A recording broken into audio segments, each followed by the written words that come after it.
You're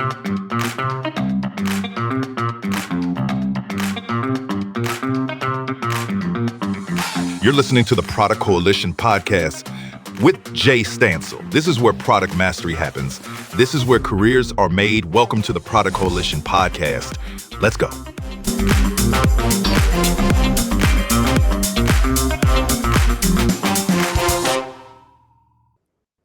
Welcome back to the Product Coalition podcast. I am Jay Stansel, your host, and today I'm really looking forward to this conversation because it hits a nerve that every product leader feels at some point. My guest today is Jürgen Dork. Jürgen has spent nearly 30 years inside global enterprise technology companies. He's held senior leadership roles at Oracle, Avaya, OpenText, PlanView, and Quadient, amongst many others.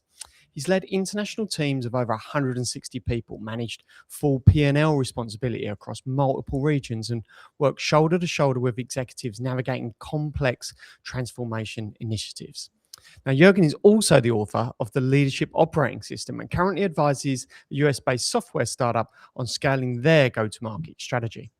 But here is what makes this conversation different today that Jürgen and I are going to have.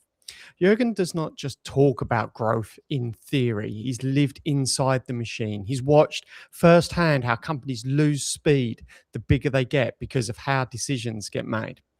So what starts as alignment often becomes friction. Layers build within inside businesses.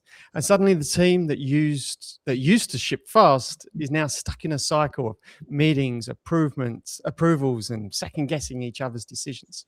So today we're going to dig into three specific threads. First, where the decision bottlenecks actually emerge in product organizations and why most leaders do not see them until it's too late. Secondly, why the alignment structure companies build to stay coordinated often backfires, and that creates the very friction they were designed to prevent. And third, what product leaders can practically do to redesign decision making so teams move faster without losing clarity. Jürgen, I'm so excited to get into this topic today. It means a lot to me, always has done throughout my career, and I'm sure for many others. Thank you for joining me today on the show. Well, thanks for having me, Jay. Good morning, and really excited to be on your show. Jürgen, before we get into some of the specifics around losing speed, I'm keen to firstly know, why is this such a passion pain point for you? Why do you enjoy looking at this problem space of why companies lose speed? Yeah, very good question. So when I started my career, I started in a startup-like company locally here in Germany. They were inventing and producing hardware and software for a very specific market. Initially to finance my studies at university, and later on I stayed at the company for almost 12 years. And so the company grew, right? And what we had when we started, we were around, I would say, just shy of 30 people when I first joined the company. Everything was very agile and naturally, right? So we would exchange viewpoints. You would have sales, marketing, software engineers all being together. And that made conversations quite easy. And everybody was on the same page automatically. And not only information flew naturally around, but also decision-making appeared to be natural because, things were discussed, everybody could come up with an idea, and then it was discussed amongst different, subject matter experts, and then we came to a conclusion, and that felt more natural.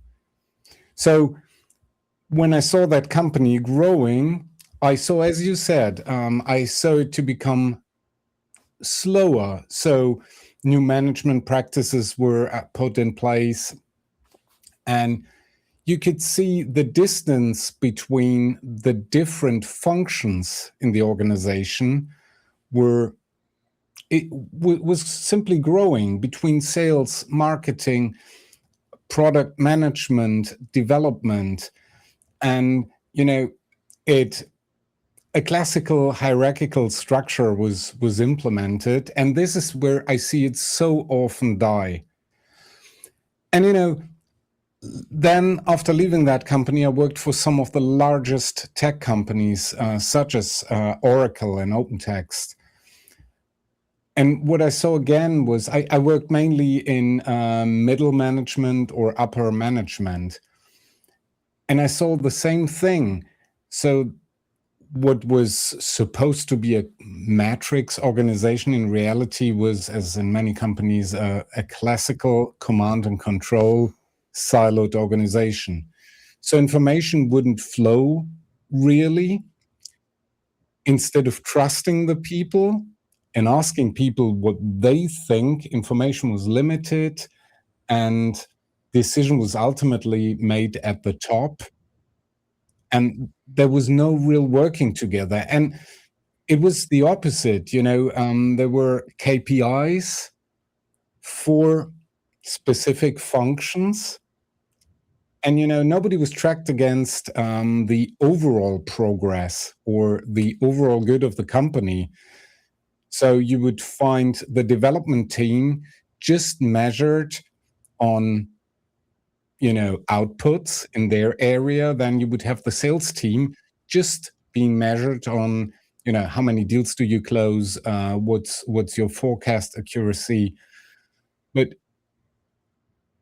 it didn't seem like one whole company or unit. And I personally felt a lot of pain in that because, there was high expectation and pressure on me to deliver whatever, in that case, outcome was expected. But I felt quite limited in my influence that I can take on that. And I felt like I also had to make decisions without knowing every in and out of an area, right? And this is why so first I became frustrated about it, being in the middle, being squeezed out and having the feeling like there's a lot of theater played around and a lot of alignment meetings without getting things done. And then I got passionate because I saw other models that seemed to be working better and seemed to be closer to what I saw in this first company when it was still a startup company. And this is what I got really passionate about in the last few years. Nice. So there was this moment in your career where you had a moment and realized this is broken. This can't be what it should be forever. And I want to go on a mission and solve this problem for companies. As part of that realization, then, what was your personal first step to understanding better ways that companies could operate before you went out and started applying change? Yeah. So first, I wanted to get familiar with the topic. I wrote books about it, but that's all just theory. And then I started to reach out to people that I heard from, that I found on LinkedIn, that were involved in those change processes, that were running different organizational models. I started to talk to them, interview them. I started to meet them in their companies, and I wanted to understand, how does it work? What system are you using? But I also wanted to know, we all know theory sounds great, but what are you struggling with? What are the biggest hurdles to overcome when moving to such systems? And I've found that fascinating. One thing that came up that surprised me a bit was I was talking to a transformation leader that led the transformation in, I believe, 4 or 5 Spanish companies, right? And I asked him, what was the biggest thing for you to make those transformations successful, to make sure they're not failing? And the surprising thing was, he was saying we had to first change how people view people and the world. So that sounds like a very cultural starting point. Yeah, and it sounded a bit like philosophical to me, but I asked him, what do you mean by that? And he said, look, in traditional organizations, the view of the world and the perception of employees is they are lazy. If we don't control them, they can't be trusted, and they would never make the best decisions. So this is the worldview. And, to counter that, you need very clear rules. You need to control them. You need to tell the people exactly what they have to do, and view them more like a cog in a machine, right? And he said to me, once you change that to a model where you perceive your people as great, they're not just a human resource, they are all unique with their strengths and weaknesses, with their creativity, with their passion. They're great people. They can be passionate, and they can do great things. And once you change that, you can start building an organization that is centered around your talent that you have. And when we discussed that in further detail, I said, and regarding big decisions, and he said, wait a moment. He said, what were your biggest decisions in life? Not in job, in life, like in your private life. I said, well, I'm together with my wife for over 35 years. And, at one point we decided to marry, to have kids. We have 3 kids. We bought a house. He said, Jürgen, those are quite significant, big decisions in your life, right? I said, yes. And he said, do you know the situation where you had to get an approval to buy a new laptop for $1,000? I said, yes, that's quite the norm. He says, yeah, and that is the disconnect. If you don't trust your people, that they can make good decisions if they have all the information they need, right? How do you expect them, to run full throttle? Okay, so when you've been looking at the landscape and obviously different industries, but you obviously across particularly Europe and the US in your exposure, can I ask you, what to get us going in aggregate? Is it culture is the number one reason that teams tend to slow down as companies grow, or is it overhiring, or is it wrong CEO for the next phase of the business? Like, what is the most common reason if we had to sort of force rank something to the top here? Yeah, for me, it's the old classical command and control system. We've built systems where nobody can flourish, really, where neither information flows at speed, where control and command is top down. And those systems were, invented and implemented at a time where markets were very stable, where, the speed of change was not like what it is today. You would build a car, and like if you look at Ford Motor Company, right? I mean, it was all about optimizing the flow, which was a great innovation at that time, right? And then Toyota came with a different system to pull stuff in instead of those rigorous planning.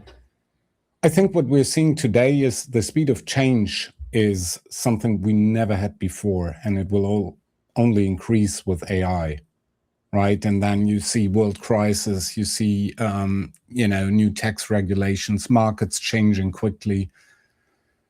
And the systems that we have built are not made for quickly changing markets. They're made for stable markets.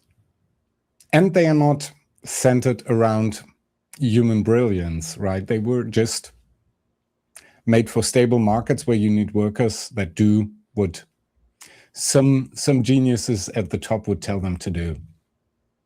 Nice. Yeah, the old world was incremental improvements, and from a product management perspective, my backlog is typically incremental, evolutionary, and then revolutionary. And so it helps me think about the risk of the bets. Now, back in the day, change was expensive and experimentation was expensive when we think back to those factory concepts. But obviously, with software, it's got incredibly cheaper, and now with agentic tooling combined with software, it's got even cheaper still.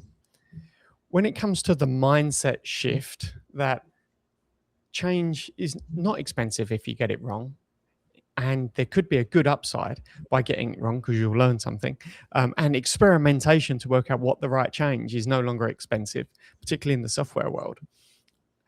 What does it look like to leaders that you're working with on how you seed this change of mindset so that they are now open to alternatives? And what are those alternatives? So the alternatives that I'm seeing is that you're moving away from this classical structure and have cross-functional, more agile teams, right? And that you remove the hierarchy. And if you work cross-functionally, just imagine you have developers, product managers, but also sales and marketing, talking directly to each other and really asking. I mean, we have all the data about customer behavior and ideal customer profile, but it makes a whole different world if you're talking to the customer actually. And, just imagine, in product management, your whole reality is based on data. And, I've spoken to my last chief product officer I worked with, and she was brilliant, but she didn't have the time and resource for anybody to really visit enough customers.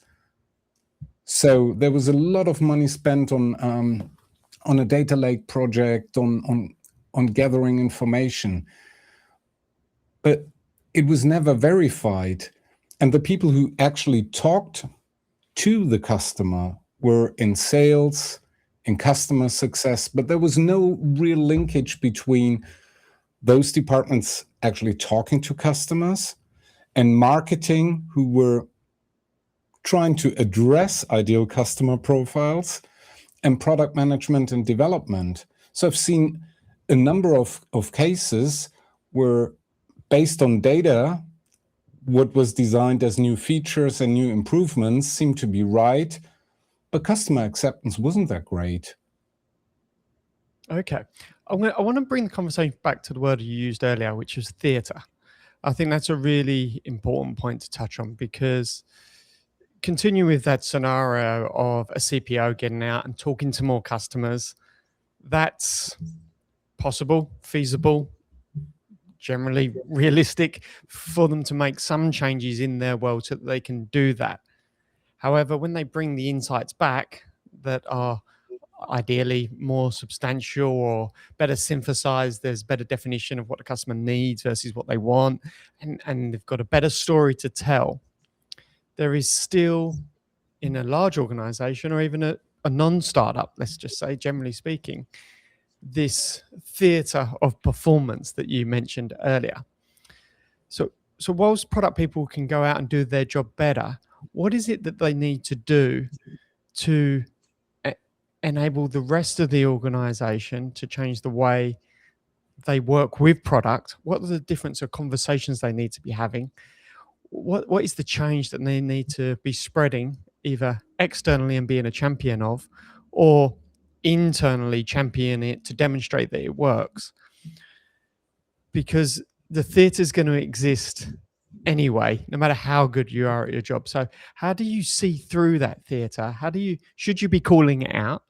And how do you have different conversations to try and get rid of some of the theater and bring it back to some of the action?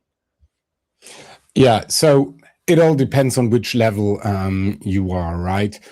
The higher you are in a classical organization, the easier it is to make a change and convince people that separate KPIs or conflicting KPIs won't fix the issues. And if cost and revenue are not aligned with your plan, that putting more pressure isn't solving it. I think if you're not in the top ranks of the org structure, what worked best for me is to seek some informal alignments, right? And instead of spending your time on those official reporting calls that block a lot of your week, just talk to peers in other functions and say, look, why don't we get together? Ultimately, we might have conflicting KPIs, but we have the same goal, right? We want to make sure we're successful as a company. Why don't we get together? Ideally, you're proposing to have an offsite meeting to really sit together and try to understand each other. If that's not in the budget, I would at least have a regular, and it can be once a quarter, a call where you're coming together and just brainstorming, talk about your issues, talk about what you're seeing and what you believe. And sometimes it's a real aha moment. Okay. I'm going to try and discover a little bit from you here, Jürgen, around cultural differences, around making some of this progress. I spoke about in the introduction that alignment often turns into friction instead of clarity. There's a process is agreed, there's approaches agreed, and then execution happens, and it turns out it's created bureaucracy, not acceleration. I don't want to talk about that generally, though. What I'm really interested in, Jürgen, is you've worked across Europe and America, as have I. Where do you see differences and similarities around cultural approaches to both establishing process, but also where those cultures do turn into friction instead of clarity? Because I hypothesize that the way we go about work in Germany is going to be different to the way we go about work as a startup in San Francisco, for instance. Is that an actual reflection of what you've seen and experienced? And again, how does alignment turn into friction in both cultures? Yeah, I think that's a really good one. So I think cultures are really, really different. And I think the biggest point is really, if you're trying to understand, right, then it's a very good basis for avoiding misunderstandings and cultural differences. And I give you an example or a few examples. So one of the early ones was in this first startup that I worked for, right? We had a major OEM customer from Japan, and our logistics department was communicating with them via email about how things get shipped to Japan. And so our responsible person for that logistic part sent an email and said, look, this is how we're going to do it, and la-di-la-di-la. And he got back an email saying something like, no, it can't be done like that. It has to be this way. So he said, understand your requirements, but due to local regulations, doesn't work, but it might be this. And he got just the same email back again. Cultural difference. So he got, in the end, the same email 7 times. And at that point, they were just booking a flight coming over to Germany to discuss. And what the problem was, the receiving party at the other side could culturally not say no. Right. It wasn't just an acceptable behavior. So it was really the understanding part. Same as for, like in Germany, people would be very direct. They would say, look, this is simply not good enough. There are markets where you would package it more like, look, in general, great work. There is this element which was not quite good. And I've seen that in discussions where somebody sitting in Europe was saying, well, that went quite well. So everything was, every feedback was positive, and there was just this minor thing. And I said, well, I think the message they wanted to bring across is it was crap. And it was just made very polite. So really understanding what the other person wants to say and wants to achieve is, I think, the biggest cultural difference. Right. Okay. Within that, some of those stakes can be very high stakes. You mentioned an example there, like internationally, intercontinental example. When it comes to the speed of decision making and the stakes are high, what is it that needs to change? What is it that needs to be different versus the day-to-day stakes around decision making? So first question is, is it reversible? Okay. Right?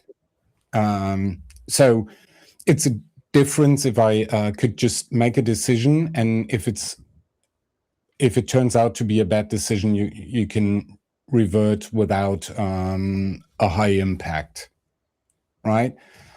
If it's a decision with high impact, or with which can't be easily reverted, or a lot of money would have been spent, or you just can't turn it back, then I think traditionally it's okay, you need more approvals. But I think the real essence is how much information do we need to make a really informed decision, right? And what consequences do we have to take? And I think, people who are closest to the action can actually make a much better decision than somebody who has got a huge seniority but doesn't understand the real question really well. So for me, it's not so much about the seniority, really, and you can consult people, but the decision ideally has to be made by somebody who really understands the topic. So just imagine your company is designing, I don't know, power plants, right? So investments are huge. And if you have to make an important design decision, I think the person best suited for such a decision is somebody who knows the details of the product. Okay. Right? If that person understands the financial impact and has got all information, then I think it makes more sense for that person to make the decision than somebody who's, really far away from the actual thing that needs to be decided on. Okay.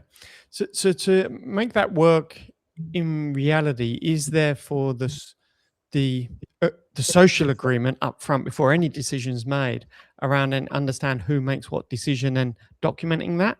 Or is that therefore going to just create a bottleneck in itself, where lots of decisions always come to one person, because most decisions are, I don't know, maybe financial investment decisions rather than operating principle or method decisions. So it's you need clear rules and guidelines.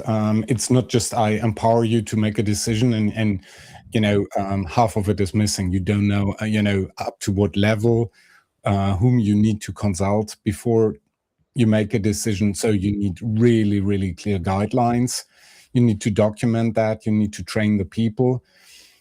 One of the biggest transformation initiatives I'm seeing right now is with a big pharma company, and I've been with them 2 weeks ago, and it's really a massive undertaking to have such it's a real giant company, right? And they wanted to move quickly into distributed decision making. So, and when that was first announced, people were really scared because they were not used to making decisions on their own. But more importantly, they didn't understand what the guidelines were, right? So what are the guardrails? How do I make decisions? Whom can I consult, or should I or have to consult before I make that ultimate decision? Also, how do we deal with conflict? Right? You can put people together in a dynamic team, but how do we handle conflict? Can I ask, what are some of the world-class ways you've seen the answers to those questions you just mentioned distributed, socialized, and taught or onboarded? How does that work? How do you get these manifestos out into multi-thousand person companies in a way that it's just not another email or a PDF or a slide deck, but it's actually socialized, engaged with, and adopted? What does that look like in great practice? So the bigger the company is, I would, from what I've seen, say the better it is to start in one area and to have a strong supporting team that works with that area. And what does it mean is the team where you're starting needs to be part of setting up those guardrails, right? They need to be on board. They need to be part of developing a manifesto on how we deal with conflict, right? They need to be part of how transparent are we with financials, with salaries. And I would start with a team. You need, strong supporters in that team that really say, okay, a lot of uncertainty, but we're up for that. It's not only that it's needed, but we are actually interested and want to drive that change. And I've talked to at a transformation conference last year to an extended board member of a large automotive manufacturer, right? And he said, there's no doubt we need to do this change because we're becoming too slow and we're losing out on foreign competition.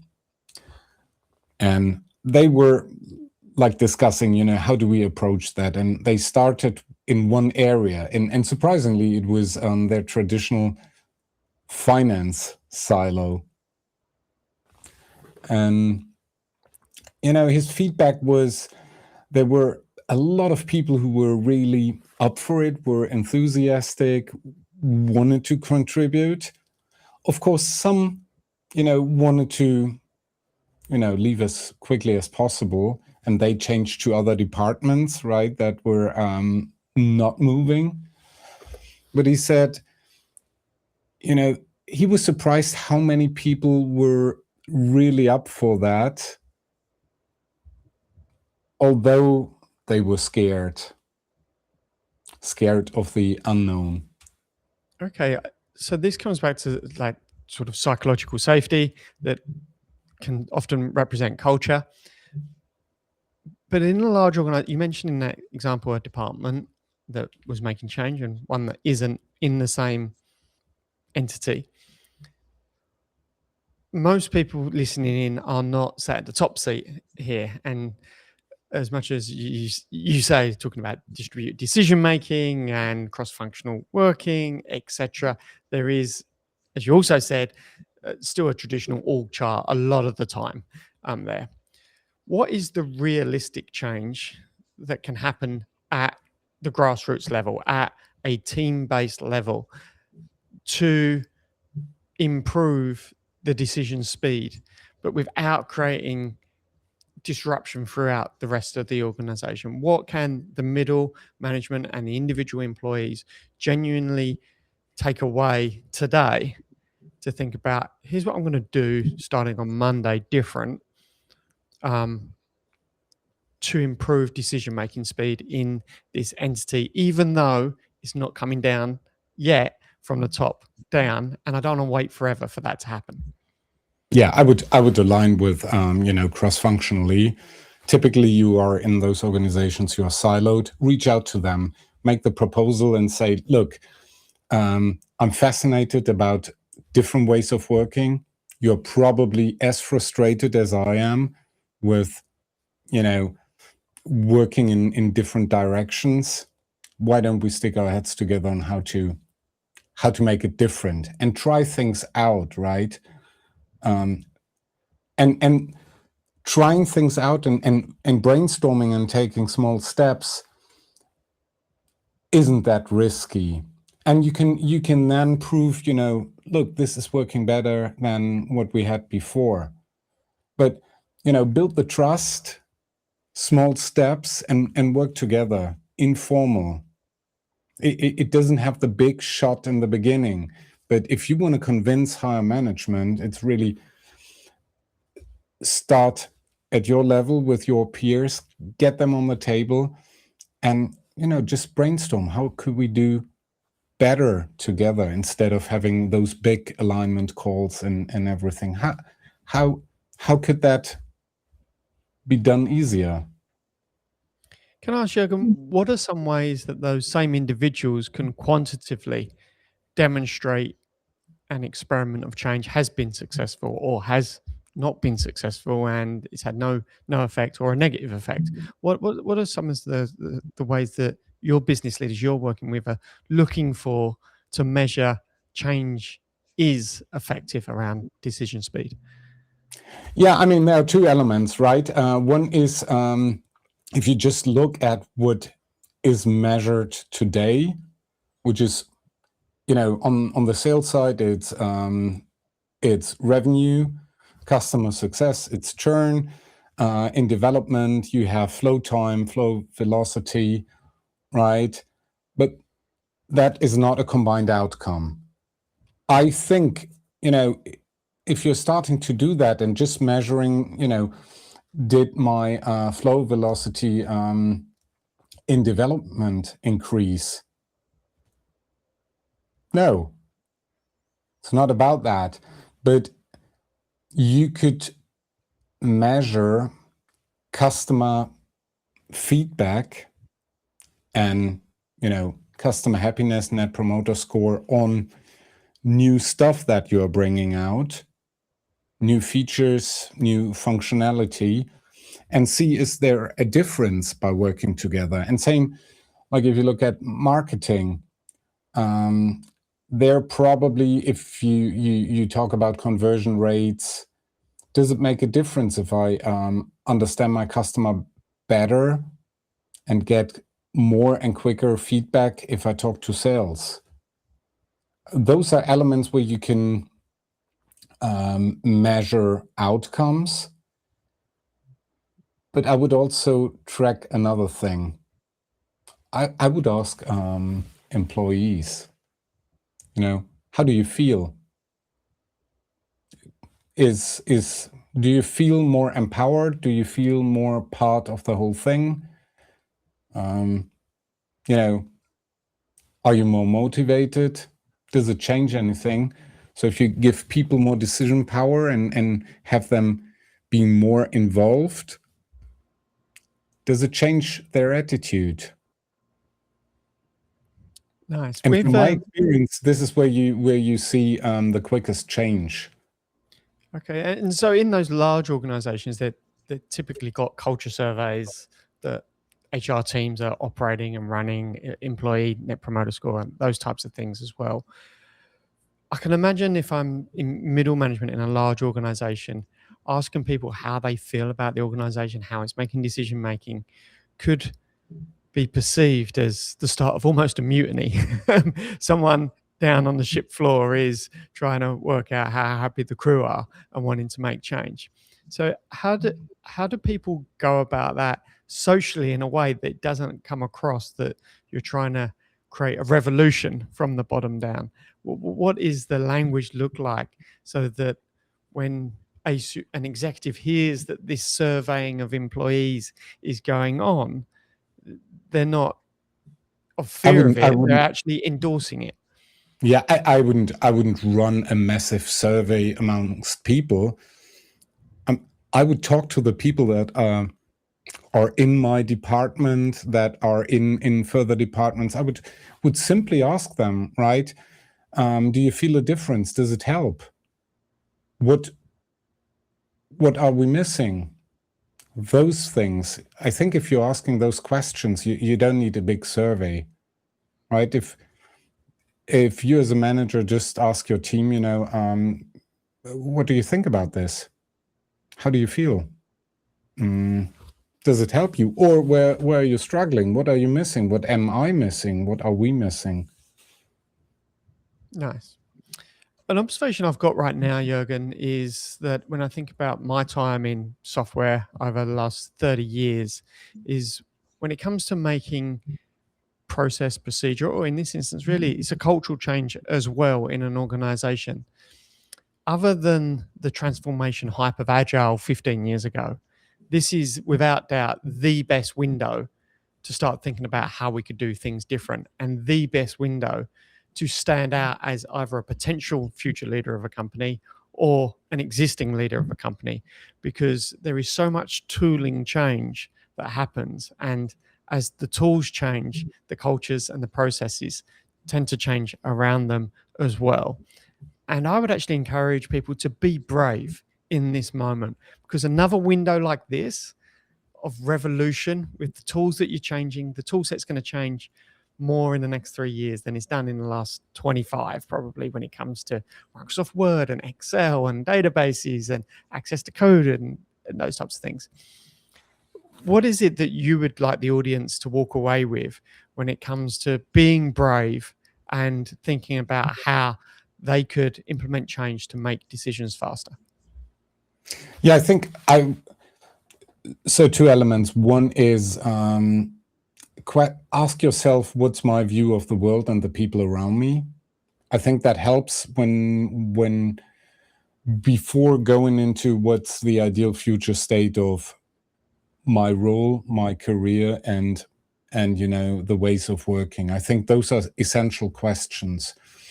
And then if you're thinking about new tools, so mainly how AI is revolutionizing all industries, right? You can look at it from, what will AI take away and at what speed?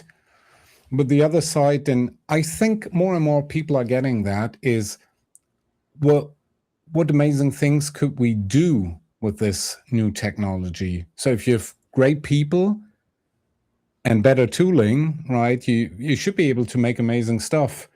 So, but I think, looking at those 2 angles, what could we build and how do we look at the world and the people are essential questions.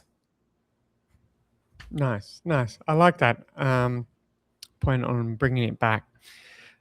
Jürgen, for those that are at the start of their career and that are going into their first role, their first organization, whether it's startup or enterprise, what is it around that clean slate opportunity of starting your career you would like them to really be thinking about for day 1, month 1, and year 1 of their career? So it's something that is really dear to my heart, because I've got 3 boys, right? And the 2 older ones are on the verge of going into their first roles. And we were discussing a lot, and they wanted to know, they said, well, Dad, you've been in business for so long. What would be your advice if I want to become successful in my career? And I said, look, my advice would be, things will change much quicker than at the time when I stepped into the world of business and career. So my advice would be, try to find areas that you really love doing, right? That you're passionate about, because naturally you will become good in those areas.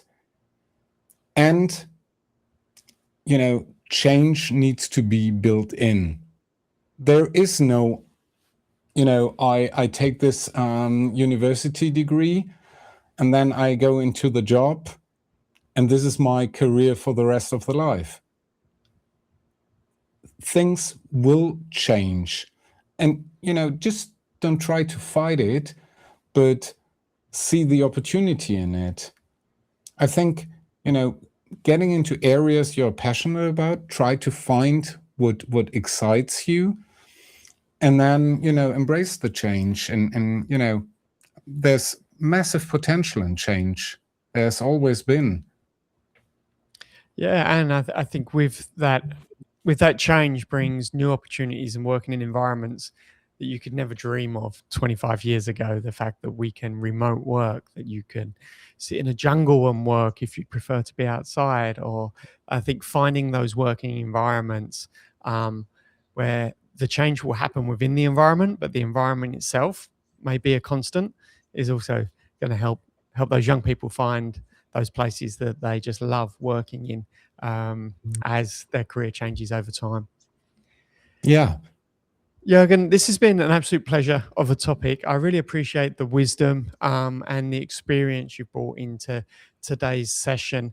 I also really appreciate those points you brought across around cultural differences, around US, European ways of thinking, and why it's so important to not only focus on the speed of decision making, but focus on how the way we talk to each other and we interact with each other will affect the speed of that decision making as well, because we all are products of different environments and therefore think about making decisions in different ways. So again, I really appreciate those perspectives.